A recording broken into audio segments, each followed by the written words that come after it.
নবান্নটা মাখার জন্য দেখো প্রথমে নিয়ে নিয়েছিলাম নারকেল কোড়া, তারপর নিয়ে নিয়েছিলাম বিভিন্ন রকমের ফলকুচি যেমন আপেল, লেবু, কলা, আখ, তারপরে আদা, তারপরে এখানে নিয়ে নেওয়া হয়েছিল চিড়ে ভেজা, মানে যে চিড়েটা কিনতে পাওয়া যায় ওটাকে ভিজিয়ে।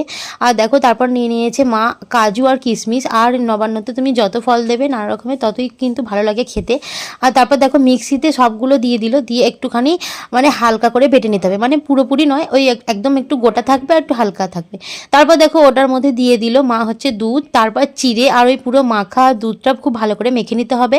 তারপর এটার মধ্যে দিয়ে দেওয়া হয়েছিল গুড়ের পাটালি, ওই যে পাটালিগুলো কিনতে পাওয়া যায় না যেগুলো, সেইগুলো। তারপর দেওয়া হয়েছিল খেজুর গুড়ের, মানে হচ্ছে কালকে কেনা হয়েছিল মাখা সন্দেশ আর মুন্ডা, ওগুলো দিয়ে খুব ভালো করে একটু মেখে নিতে হবে। আর খুব বেশি ভালো করে মাখলে হবে না, একটু গোটা গোটা থাকবে।